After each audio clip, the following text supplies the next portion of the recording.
Welcome back. If you're just joining, this is CVM Live, the evening edition. Here are our major stories. G2K joins the call for chairman of the PAAC to answer to questions of nepotism. A response from the mayor of Kingston to relocation concerns from vendors at the Constant Spring Market. Changes for the 2018 Denby show in August. And words of encouragement on this Father's Day from a bishop. In the region, a warning from Barbados against the use of Kellogg's Honey Smack cereal. We will tell you why. Also coming up in our 90-minute news program, we have eLive, Inspired Jamaica, Sports Live and Live Weather. I'll have details of the major stories in just a moment.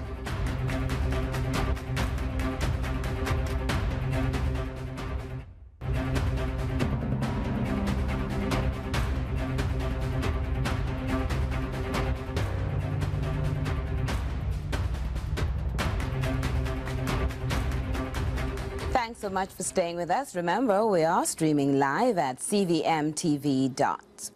First up, this update. Kingston Mayor Delroy Williams has chimed in on the concerns of vendors at the Constant Spring Market as to where they will go after it is demolished. As CVM Live's Nicole Wilson reports, the mayor says options are being explored for the vendors' relocation.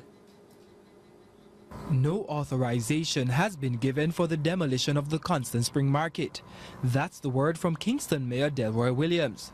Amidst concerns about where the market vendors will go when the market is demolished, he says vendors have nothing to fear. We have not issued a notice as yet to the vendors for a notice evicting the vendors. We have not done that.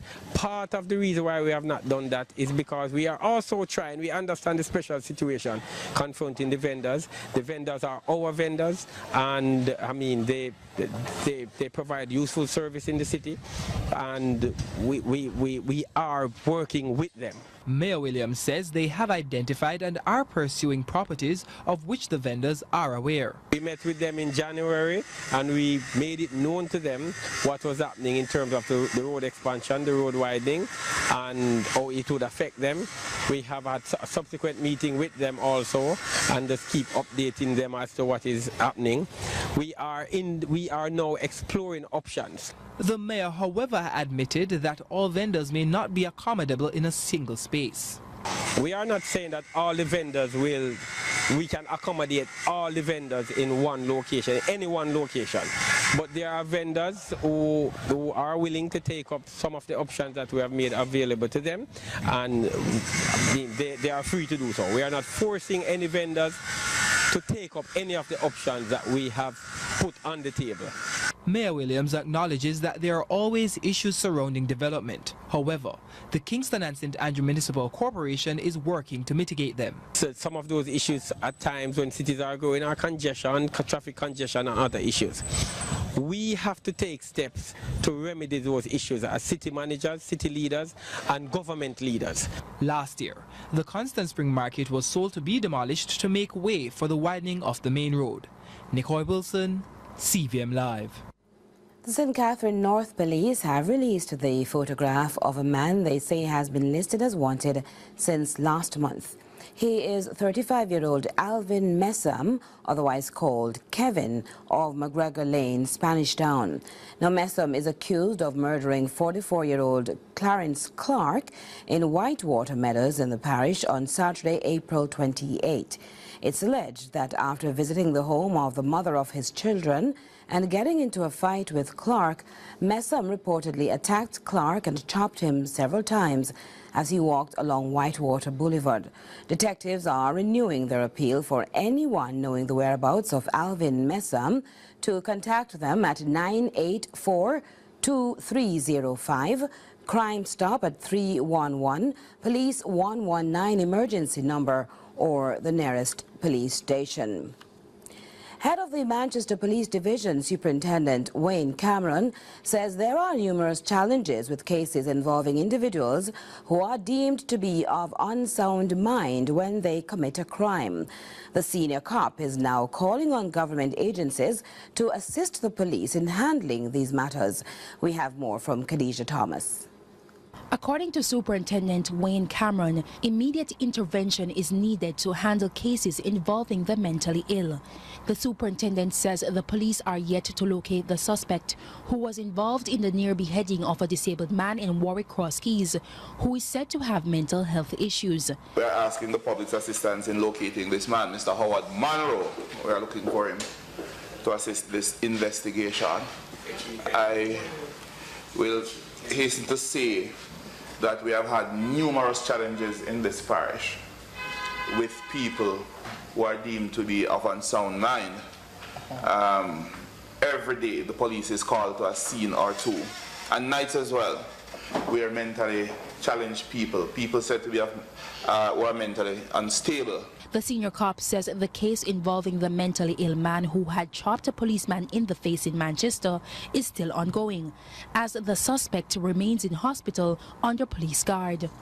So this is something that really requires some intervention. I've looked at the number of cases that the police has responded to since the start of the year in terms of calls to scenes with mentally challenged people, more than a dozen so far. Superintendent Cameron says although they have gotten assistance from the mental health unit in prior cases, the police cannot wait until the unit arrives on a scene to control a situation. He says the police's response has to be prompt. As recent as maybe 2 weeks ago, we got some assistance in disarming one in the town centre of Mandeville who had a knife walking around with there. From time to time you see them walking around with machetes as well. You know, the dry fears in residents. Despite these concerns, the superintendent says there is no need for alarm. He was speaking at the Manchester Parish Council meeting recently. Khadija Thomas, CVM Live. Meanwhile, detectives assigned to the Center for Investigation of Sexual Offences and Child Abuse, CISOCA, are seeking your help in locating Tira Devonish. Devonish is a witness important to a case currently in the Home Circuit Court and is to appear before the court on Friday, July 6. Devonish is known to have lived on Airy Castle Road in St. Andrew and in Portmore, St. Catherine. Now, if you know of Devonish's whereabouts, kindly contact CISOCA at 876-926-4079, 119 or the nearest police station. And the Spanish Town Police are also seeking your assistance in locating Alicia Gordon. Gordon is a witness vital to a case currently before the St. Catherine Parish Court. Gordon is expected to appear before the court tomorrow, June 18. Now, Gordon's last known address is Homestead, Spanish Town, St. Catherine. Gordon, or persons knowing her whereabouts, are being asked to contact the Spanish Town Police at 876-984-4490, 119 or the nearest police station. Gender Minister Olivia Grange says the work of domestic workers is now being regarded as more meaningful in nations across the world. She says gone are the days when a domestic worker was disrespected for the role he or she performed in society. We hear more from Khadija Thomas. Domestic workers are employed by individuals and families to maintain their household through cleaning, cooking, caring for children, as well as the elderly. In recognition of International Domestic Workers Day, Minister Olivia Grange says there are still concerns surrounding the treatment of those involved in the profession, but there has been noticeable improvements. An International Domestic Workers Day, as part of the global calendar of celebrations, puts the spotlight on a group of people who hitherto and for many years were literally downtrodden. Their situation around the world is by no means perfect now, but in many countries they have come a far way, Jamaica included. Minister Grange notes that the Jamaica Household Workers Union now has almost 6,000 members. She says domestic workers should be appreciated for their continuous service to the society. We celebrate with you the commemoration and continues its support for your efforts and commends the progress that you have made. By your hard work and the care you show, and I want to underscore the word care, the care you show for those you serve, you are helping to pave the way for a better Jamaica. Meanwhile, former Prime Minister Portia Simpson Miller, in saluting the domestic workers, says they have been doing an honorable job. I also encourage you to take advantage of the many opportunities that exist to be certified in those critical areas of care work, such as health, nutrition, geriatric care, and first aid, so that you also will grow and develop. Khadija Thomas for CVM Live. Persons traveling along the Washington Boulevard and Duhaney Drive roadways may be inconvenienced tomorrow. This as the traffic lights along the roadway will be suspended and removed by the National Works Agency, the NWA. The agency says the suspension will begin at 8:30 in the morning and traffic signals are expected to be back in operation by the latest 5:30 p.m. Communication and Customer Services Manager at the NWA, Stephen Shaw, says the suspension is to facilitate the completion of the road improvement works in the area. We're widening a few points along the corridor. That section of road by Duhaney Drive, as well as that bit in the vicinity of Mullines Road. What we're doing is ensuring that we have 3 lanes going into 3, and we have a dedicated left turning lane in the location. And so, as a result of these activities, we will have to relocate the mast arms that facilitate the signals, the traffic signals that are in the area. He notes that the removal of the signs can only be done during daylight. We need to have proper sighting ability, and doing it during the daytime, it's far more efficient. The NWA is informing the public that police officers will be directing traffic while the lights are out and advises road users to proceed with caution. President of the Jamaica Agricultural Society, Norman Grant, has revealed that this year's Denby Show in August will boast several new features geared at not only enhancing the event, but also, importantly, the country's agricultural sector. Here again is CVM's Khadija Thomas. The Denby Agricultural, Industrial and Food Show will be held under the theme, Grow What We Eat, Eat What We Grow, Agriculture Securing Our Future. President of the Jamaica Agricultural Society, Norman Grant, says this year's new features will showcase Denby as the platform for economic growth. So we are looking to have a big forum on investment and have like DDJ, Jam Pro, the tourism linkage of Jamaica Business Development Center, AIC, Exim Bank, really creating a platform that can say to a number of persons, if we want to get involved in agriculture, here are the framework. Grant adds that a Denby Farmers 5K run will be held on July 8 on the showground in Clarendon, with all proceeds going towards the establishment of a disaster relief fund for farmers. And the disaster fund will be used to assist farmers and fisher folks who have been affected as a result of disaster. And we are going to be, it's the first run of its kind that the farmers we are putting on. And we want to make sure that it is successful, because we'd like, in the first instance, to see that foundation between $750,000 to $1 million. This year's Denby Show will also include a craft show, back to school fair, and the President's Pavilion will be transformed to highlight our agricultural history, growth of the sector, and future potential. Khadija Thomas for CVM Live. The day set aside to acknowledge fathers was again without much noticeable fanfare. However, there are groups and individuals who are determined to change how we see and treat with fathers. Among them, Bishop Courtney McLean, who, in addition to being the founder and head of the St. Catherine-based Worship and Faith International Fellowship, WAFIF, is also an author and a motivational speaker.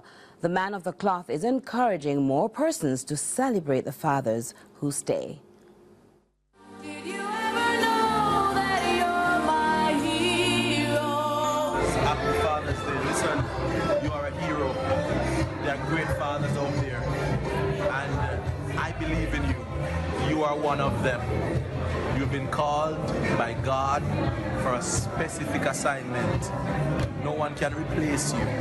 No one can do what you've been called to do. So stand up, represent God in your child's life. Love her mother, honor her mother, and be that example. I know you can do it. Life is a struggle, life is challenging. And so my challenge to the men today is struggle up.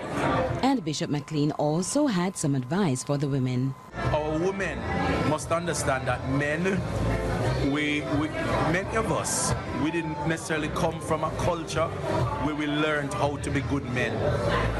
And so because of that, we're at a disadvantage.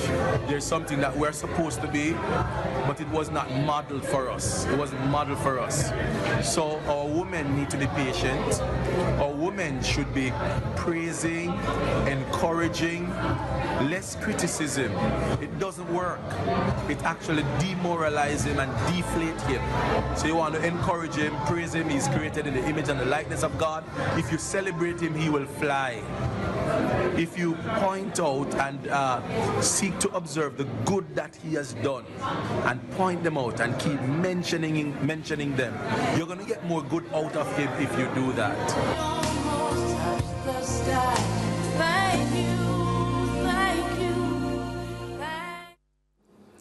After 16 weeks of rigorous training in the Jamaica National Service Corps, JNSC, 191 recruits have now matriculated to the second phase of the year-long program. The JNSC is a standard mode of enlistment for persons joining the Jamaica Defense Force. More from Khadija Thomas. Young soldiers on military parade, their audience, friends as well as parents, observing their sons and daughters in the passing out parade at Monique St. Anne. Over 200 young men and women had enlisted into a life of service under the Jamaica National Service Corps, an initiative that was pioneered by Prime Minister Andrew Holness to empower the nation's youth.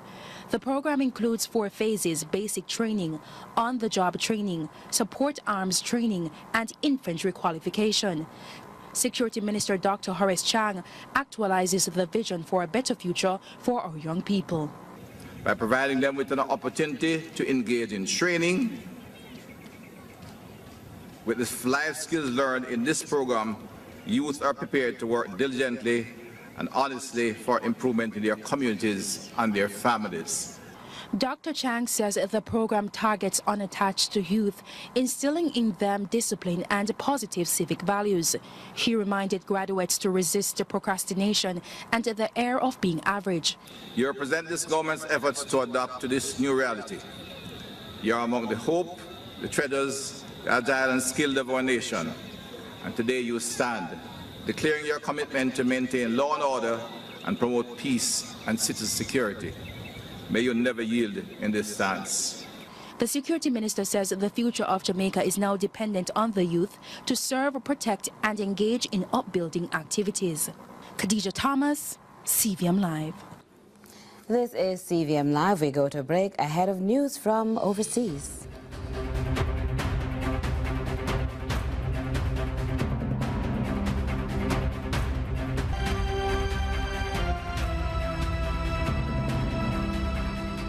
Thanks so much for staying with us. In our regional and international package, Barbadians told to discard their Kellogg's Honey Smack cereal. Our reporter Nicole Wilson tells us more.